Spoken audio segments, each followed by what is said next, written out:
Plans to review EU rules which could see greater use of imperial measurements have been criticised as the last thing businesses need.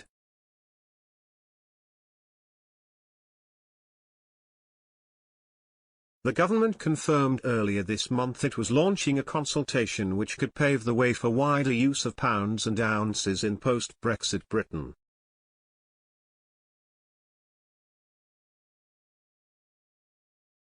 Plans to review overbearing EU rules would restore common sense to the statute book, according to the Department for Business, Energy and Industrial Strategy, BEIS.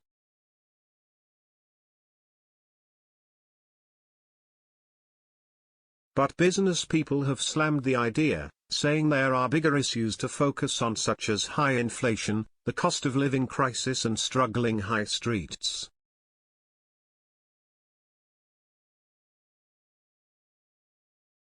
Dr. Jackie Mulligan is a member of the government's High Street Task Force and the founder of ShopHappy.com, a platform for local, independent shops to sell goods and services covering more than 100 towns and cities across the UK.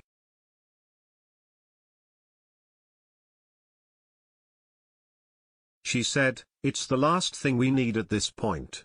Market traders and small businesses are already used to using imperial and metric.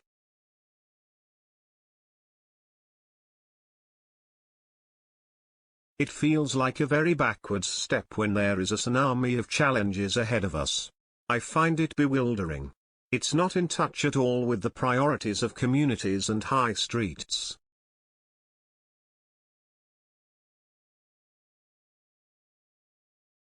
Instead, Dr. Mulligan said small businesses needed to see a reform of business rates impacting firms based in town centres.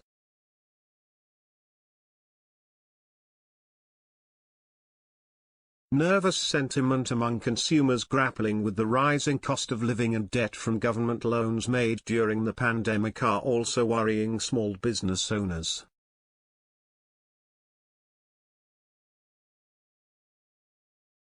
Dr. Mulligan warned, the government could take away that stress, otherwise we'll lose a lot of businesses.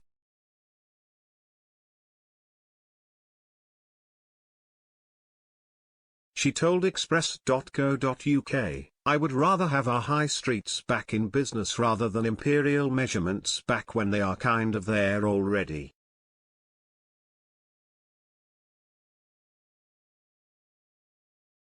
The EU's Weights and Measures Directive came into force in 2000, with traders legally required to use metric units for sale by weight or the measure of fresh produce.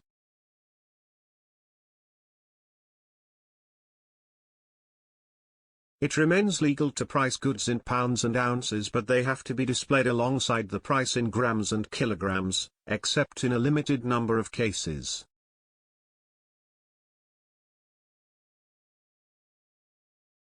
The 12-week consultation will look at how to change those stipulations.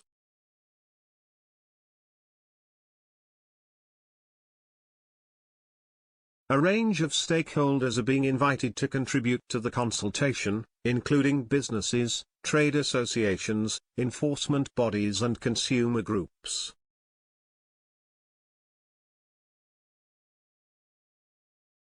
The government announced its intention to review the rules on imperial measurements in September last year as part of a range of post-Brexit regulatory reforms.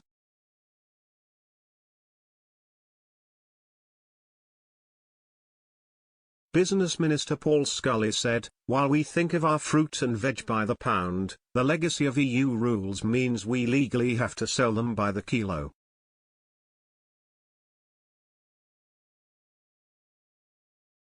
Our consultation today will help shops to serve customers in the way their customers want.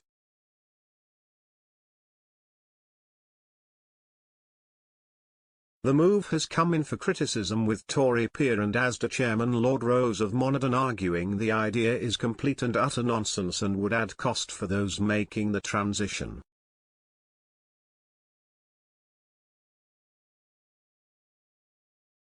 He said the change would only please a small minority who hark for the past.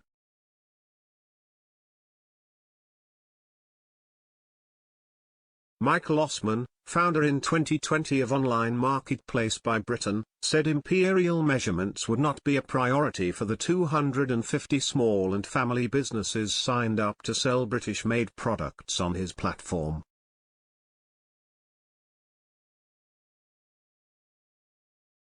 He told express.co.uk, "I don't really see the point of it. If this is just about widening choice, then maybe it might make sense to businesses which support older customers. But I don't see there being widespread adoption."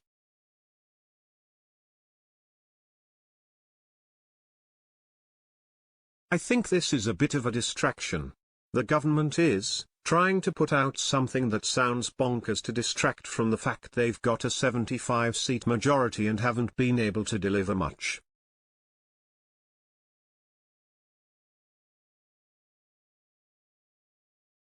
We've got crisis after crisis at the moment.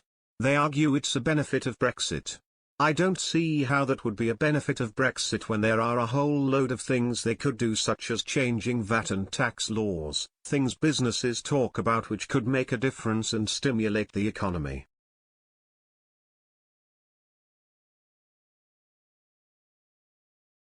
Mr. Osman compared the government's handling of the economy to satirical comedy series The Thick of It, claiming ministers just come up with ideas to snatch headlines.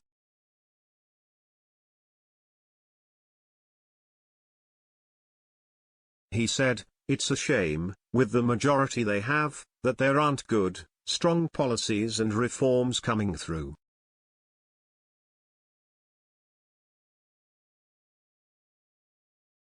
There's a lot we could do as a country to stimulate businesses, local jobs, manufacturing and services.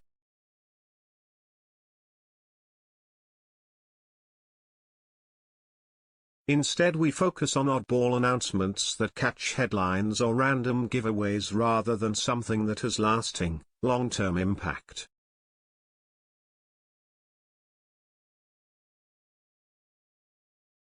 The tech entrepreneur added that in the early days of Prime Minister Boris Johnson's premiership he believed the former Mayor of London could come up with a bold vision for Britain.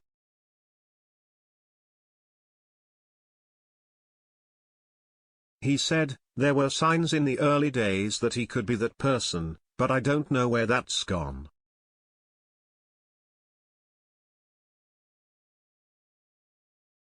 He's had some bad luck with the pandemic, but his majority seems to have been squandered.